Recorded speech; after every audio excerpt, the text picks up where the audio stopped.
Well, good morning everybody. So this should be the final part, unless there's any more topics arising from the videos, but this should be the last one. Just to recap, obviously we started off with, I started off with this copy of the Atholl Highlanders, downloaded, printed off from a great website called The Session, which has loads and loads of Irish and Scottish tunes, and I will endeavour once again to leave the link to The Session in the description below. And I felt that it needed a bit of editing, a bit of adjustment to the actual pitch of some of the notes and also the timing. And so, having made certain adjustments, we ended up with this version of it, where the notes have been adjusted in terms of the timing to give us the dotted rhythm on the three quavers, the first one being dotted, the second one being much shorter.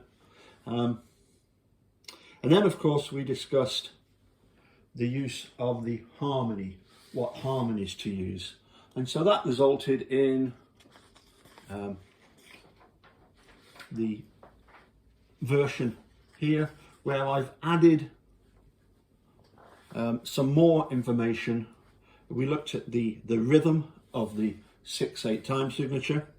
And so what I'd like to do first of all is to talk a little bit about the left hand of the accordion. So I'll put that to one side, and we'll come back to that shortly, and I will endeavour to give you a demonstration of our finished article, as it were. Now then, the left hand of the accordion, the bass on just about every accordion manufactured, with the odd rare exception, features what's known as the Stradella bass system. And the Stradella bass can simply be described as being a bass system that follows the circle of fifths. For non-accordionists, one of the things that they have to learn is the following mnemonic. Father Christmas gave Dad an electric blanket. F, C, G, D, A, E, B. I've written it here, F, C, G, D, A, E, B. That is our circle of fifths. It's a circle because although it's presented as a straight line, there is a point along the circle where we arrive at the same note. Because there are only 12 notes, so at some point we must come full circle, although we stretch it out a bit like an atlas rather than looking at it as a globe. And it's called the circle of fifths because from each note to the next one in the sequence is 5 letter names. F to C is F, G, A, B, C. C to G, C, D, E, F, G. So it's a fifth each time, and significantly, it's a perfect fifth of 5 semitones. And so the circle, once it reaches B, it actually starts again with F, C, G, D, A, E, B, but all the notes sharped. F sharp, C sharp. And that is because B to F, if it went from B to F natural, that would not be a perfect fifth. A perfect fifth is 7 semitones. So B to F sharp is, counting your first step, B to C, 1, 2, 3, 4, 5, 6, 7. Just as C to G is 7 semitones. C to C sharp is 1, 2, 3, 5, 6, 7. Okay, so our left hand bass notes, fundamental basses, with the middle note C being the one that's marked by some sort of, sometimes you get like a stone in the middle, a sort of diamond effect, sometimes just a crisscross design, but somehow that C fundamental bass is marked, as usually is the E 5 buttons up the bass.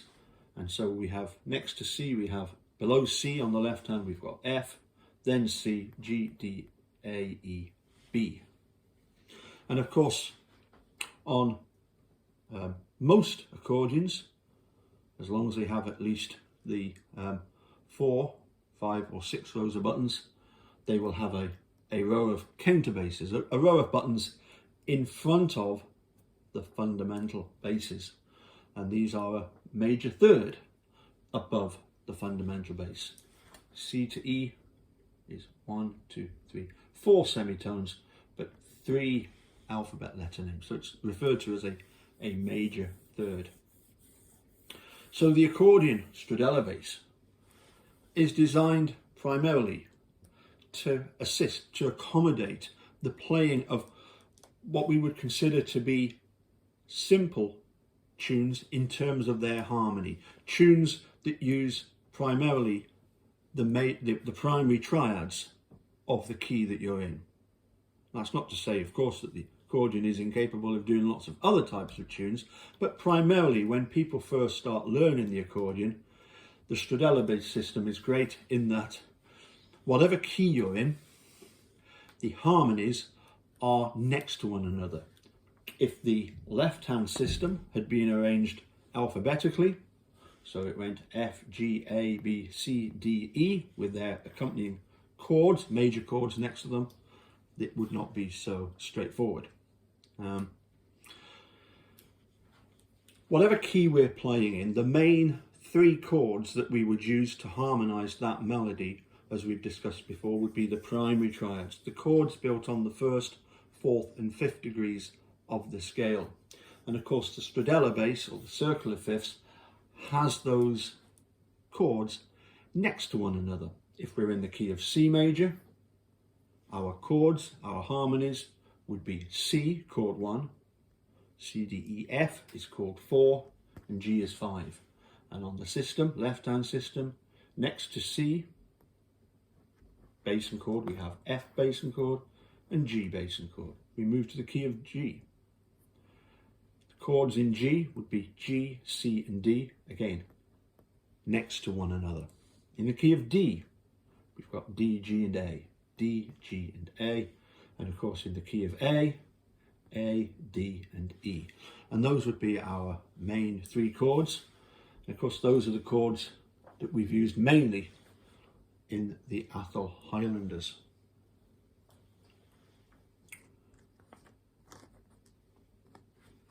We put this one down. Look at the next sheet.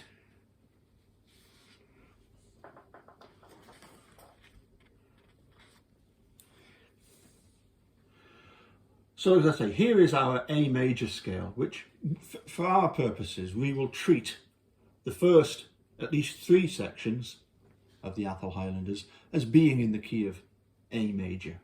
And we will use the primary triads in the key of A, D, and E, which as you can see here, A, E, and D, A, D, A, D, etc. So those are our 3 chords being employed.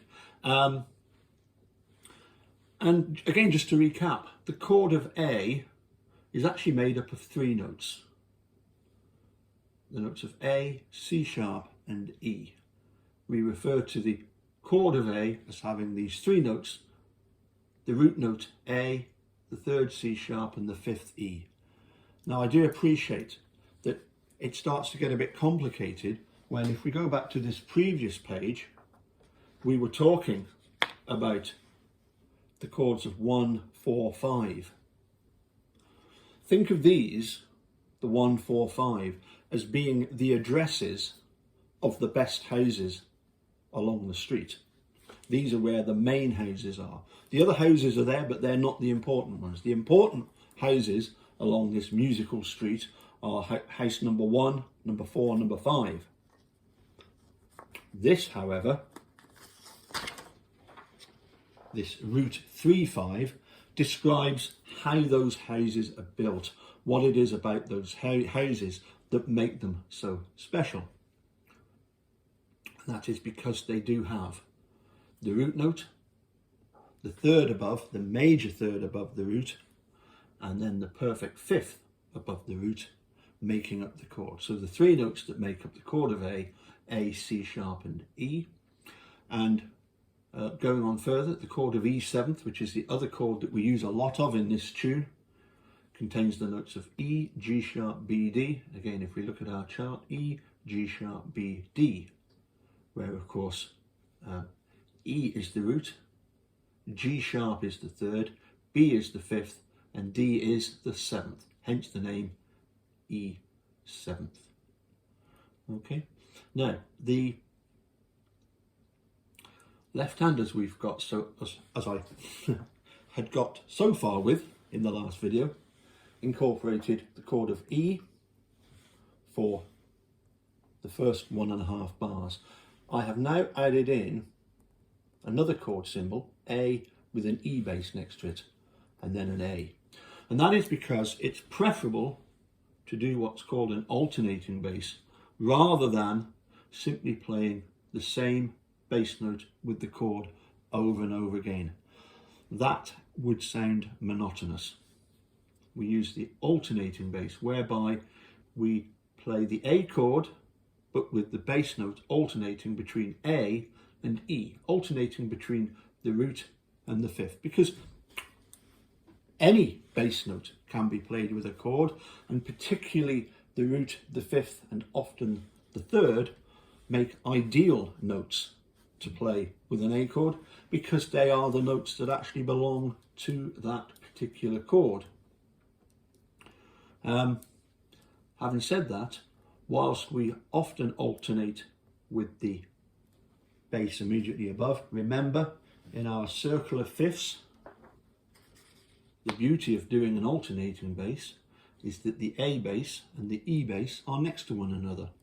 So quite easy to alternate bass.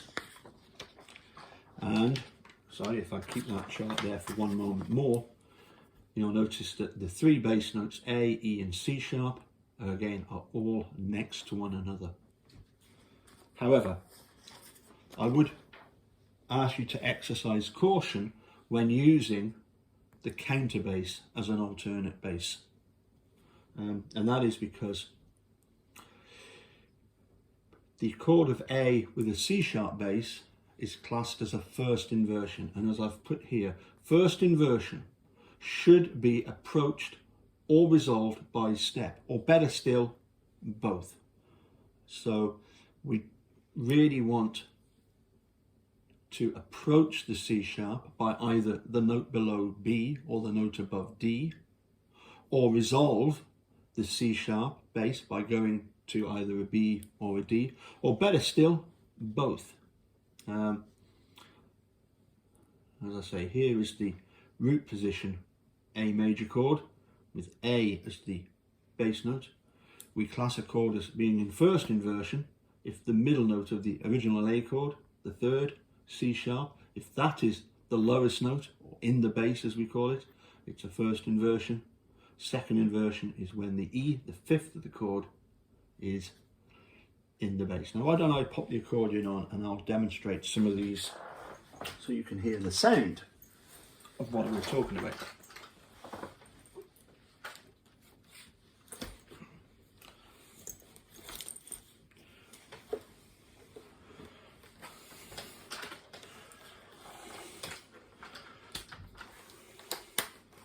So let me first of all start off by playing the first line of the Atholl Highlanders without an alternating bass. I'm reminded, of course, to point out that the initial first two notes, whilst written as a crotchet and a quaver, try and detach the first note from the second note with a little gap.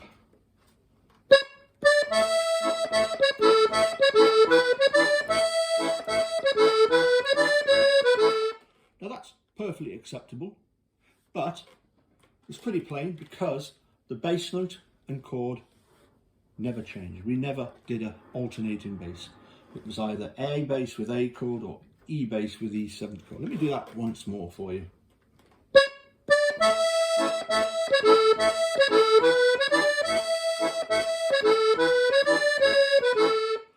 So, the alternating bass is when we alternate between when playing an A chord, the A bass, and the button next to it, the E bass. Now if I introduce the alternate bass here and here, I think you'll hear the difference.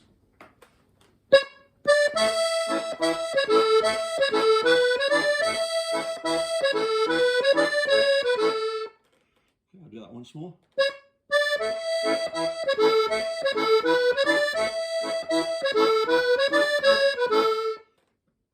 So now we have, as I say, our first line with the alternating bass. Moving on to the second line, again, if we alternate bass in the first bar, alternating bass is something, by the way, that at first might be a bit problematic to try and do, but I can assure you, everybody that's ever worked on the alternating bass then find it very difficult to not alternate. It becomes a natural thing to do. And what we're doing is we're replicating the bass part in an arrangement for a group of musicians. The bass player doesn't want to keep playing the same bass note over and over again. Alternating bass, far preferable. So let me do the whole of that first section, and you'll hear the alternating bass in the first bar, the third bar, and the fifth bar here. To change to the D, and at the end here, we're going to do an A bass and chord together on the last note, and then on the third note here. And so I'll play it down as far as the end of the first section. So both repeats.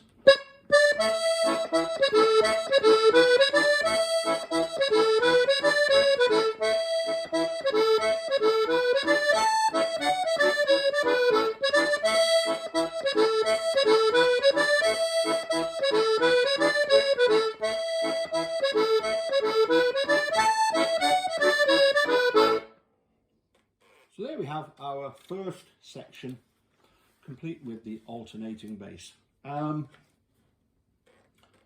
then, let's move on to the second section where we change chord from A in the first bar to D to A to E7 back to A. And here again we will just alternate the bass. A and A major, E with A major. For D major we would alternate D and D major with the button above D, which is A, and then back to A. So let me carry on with the second section.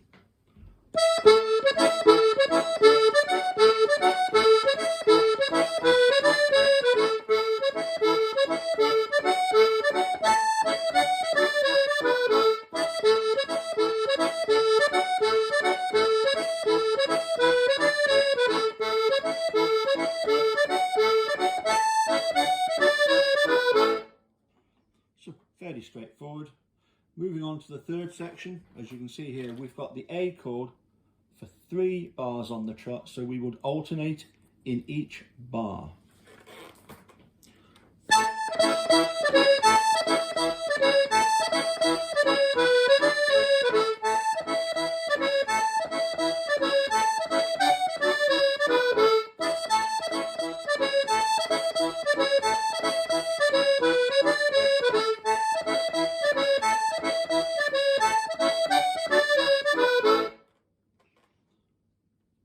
Okay, moving on to the last section.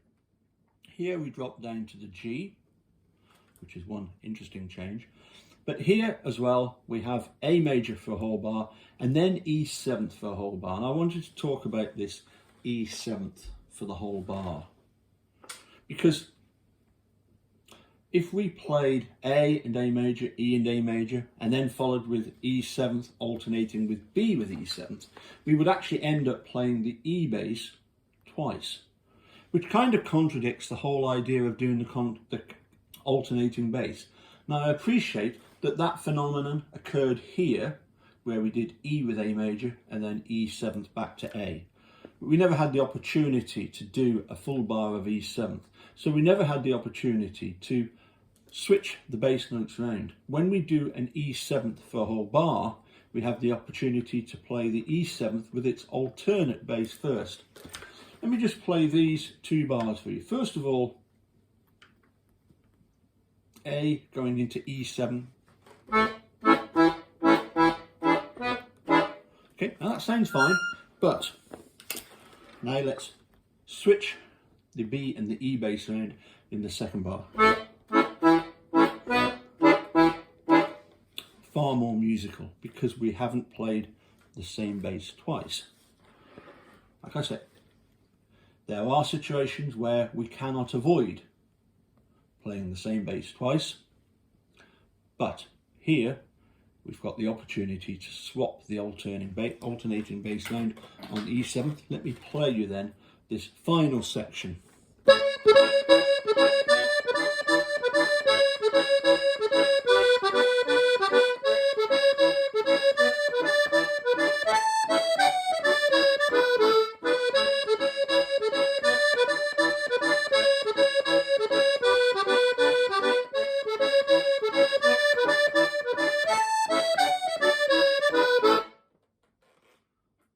Okay, so there is our, our alternating bass. Now I wanted to come back to the first page again and discuss. Sorry, no, it's here at the bottom. This is a little exercise that would greatly assist in the playing of the various bass notes with chords. What I've got here is a sequence of A, E7th, A, D, E7th, A, which if played without changing any of the bass notes,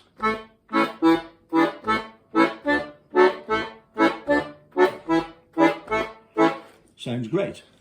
But by using alternating basses and in a couple of cases using the alternate first inversion bass note, we can actually harmonize, or to this harmony we can introduce a full ascending A major scale.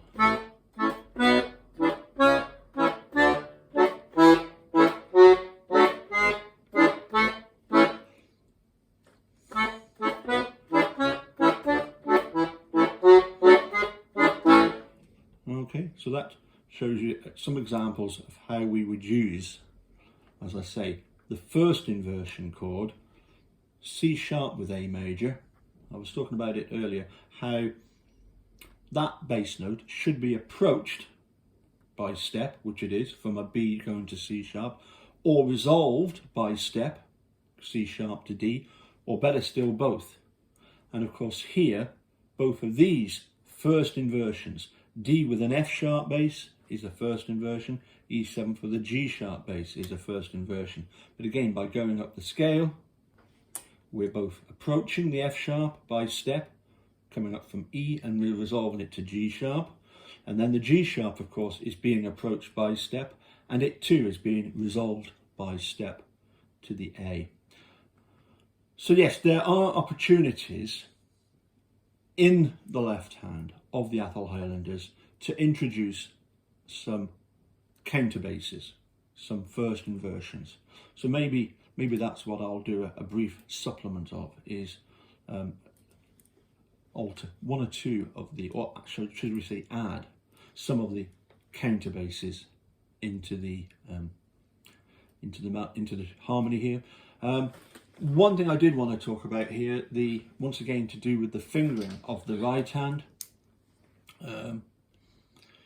This bar is slightly problematic by having the E, the solution, because we're coming from a D and a B with fingers 4 and 2, is to bring the thumb under onto the final D of the bar in order to access E with the second finger.